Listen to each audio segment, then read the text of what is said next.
किसी गांव में एक आदमी रहता था। उसके 4 बेटे थे। चारों बहुत ही धार्मिक स्वभाव के थे। उनको पूजा पाठ में बहुत रुचि थी।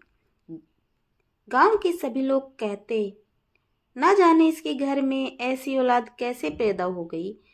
बाप को तो कभी भगवान का नाम लेते नहीं देखा, पर इसके 4 बेटे भगवान के परम भक्त लगते हैं।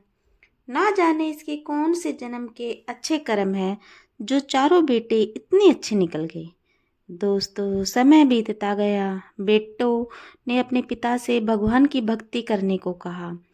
बेटे को चिता लगी रहती कि हमारे पिता कभी राधा का नाम नहीं लेते। हम ना चाहते शरीर त्यागने के बाद उनकी आत्मा की दुर्गति हो। वो चारों अपने पिता से हमेशा कहते, पिताजी राधे राधे बोलिए, राधे राधे बोलेंगे तो आप प्रभु हरि की कृपा प्राप्त करेंगे और आपको प्रभु हरि के चरणों में स्थान मिलेगा। पर उस व्यक्ति पर अज्ञानता और नकारात्मकता इतनी छाई रहती थी कि उसने अपने बेटों से कहा, अरे क्या रखा है राधे राधे बोलने में। भगवान नरक स्वर्ग कुछ ना होता। तुम लोग तो मेरी तरह खाओ पियो और भोग विलास करो। इन सब बातों में कुछ नहीं रखा। बेटे को पिता की बातें सुन के चिंता होने लगी। वो सोचते, पिताजी की आयु भी अधिक हो गई है, ना जाने कब प्रभु इन्हें बुला ले। काश पिताजी एक बार राधा नाम ले ले। पिताजी ने जीवन में कितना भी भोग विलास किया हो, ये सब उसके कट जाएंगे और उन्हें वैकुंठ धाम का स्थान मिलेगा। पर हम पिताजी को कैसे समझाए। बेटों को पिता की बहुत अधिक चिंता होने लगती। जब अंतिम समय आया तो बेटों ने कहा, पिताजी अब तो राधा राधा बोलिए। अब तो आप जा रहे हैं ठाकुर जी के पास, एक बार बोल दीजिए राधा राधा। पिता बोले, क्या है राधा राधा, मैं क्यों बोलूं। पर बेटों के अधिक कहने पर वो अपने अंतिम समय में राधा राधा बोले। व्यक्ति की मृत्यु हो गई। मरने के बाद वो यमलोक पहुंचे। यमराज उसके पास आके बोले, चलो अब तुम्हारा लेखा जोखा करते हैं। व्यक्ति बोले, लेखा जोखा कर लेना, पहले बताओ राधा राधा नाम लेने से क्या होता है।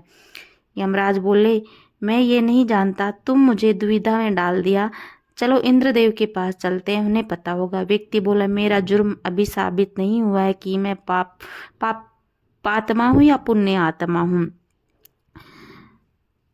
इसलिए तुम्हें मेरा अतिथि के जैसे सम्मान करना चाहिए, आदर सत्कार करना चाहिए। मैं स्वयं नहीं जाऊंगा, मेरे लिए कार बुलाओ। यमराज धर्म संकट में फंस गए। सोचने लगे, व्यक्ति की बात तो सही है। यमराज ने कार बुलाया। व्यक्ति ने कहा, यमराज अब तुम भी उठाओ कार। जब तुम उठाओगे नहीं तो तुम्हें पता कैसे चलेगा कि अतिथि का सत्कार कैसे किया जाता है। यमराज को गुस्सा तो बहुत आया, पर वो उसकी बात मानकर एक कहार को हटाकर स्वयं उसकी जगह पर जाकर लग गया।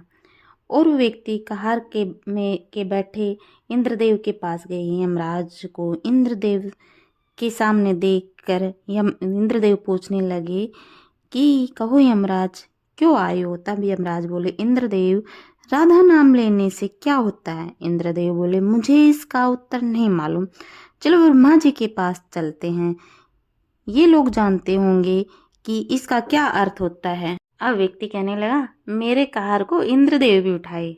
व्यक्ति ने इंद्रदेव को भी अपनी सेवा में लगा दिया। अब इंद्रदेव और यमराज ब्रह्मा जी के पास गए। बोले, प्रभु आप तो भाग्य के रचयिता हैं, तो आप ही बताइए राधे राधे बोलने से क्या होता है। ब्रह्मा जी भी सोच में पड़ गए और बोले, मुझे भी नहीं पता राधा नाम लेने से क्या होता है। इसका जवाब तो महादेव ही दे सकते हैं। चलो महादेव के पास चलते हैं, वही इसका जवाब देंगे। व्यक्ति ने कहा, चल लेना, पहले मेरा कहार उठाओ। ब्रह्मा जी बोले, अरे मैं भाग्य विधाता हूँ। यमराज और इंद्रदेव ने समझा कि हमें अभी ना पता ये कौन है अतिथि। सत्कार के लिए प्रभु उठाइए कहार और चलिए महादेव के पास। अब तीसरा कहार भी हट गया। अब ये लोग पहुंचे महादेव के पास। महादेव से ब्रह्मा जी ने पूछा, प्रभु राधा नाम लेने से क्या होता है। महादेव ने कहा, मुझे भी इसका उत्तर नहीं पता, इसका जवाब तो केवल श्री हरिनारायण ही दे सकते हैं। अब व्यक्ति ने कहा, प्रभु आप भी लाइन में लग जाइए, यानी कि चौथा कहार भी हट गया। अब चारों मिलकर प्रभु श्री हरि के पास जाते हैं। प्रभु सोच में पड़ गए कि ये किसकी सवारी आ रही है। सब खातिर में लगे हुए हैं। तभी यमराज कहने लगा, प्रभु ये व्यक्ति मृत्युलोक से आया है और आते ही कहने लगा, सजा देने से पहले मुझे बताओ राधे राधे बोलने से क्या होता है। प्रभु बताइए क्या होता है राधा नाम लेने से। प्रभु नारायण हंसने लगे और बोले, होता है जो अब हुआ है, यानी कि यमराज इंद्रदेव